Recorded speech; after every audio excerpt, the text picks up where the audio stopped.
SSC চাকরিহারা শিক্ষকদের central পার্কের সামনে কর্মসূচির অনুমতি দিল কলকাতা হাইকোর্ট। চাকরিহারা শিক্ষকদের মধ্যে দুজন শুনানিতে উপস্থিত হন।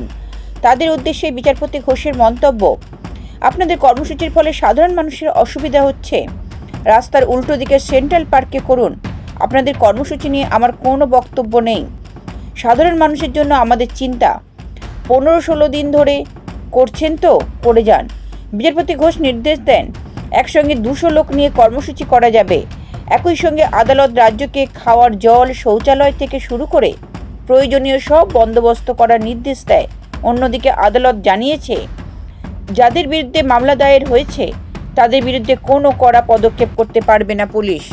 ব্যুরো রিপোর্ট, লটারি সংবাদ।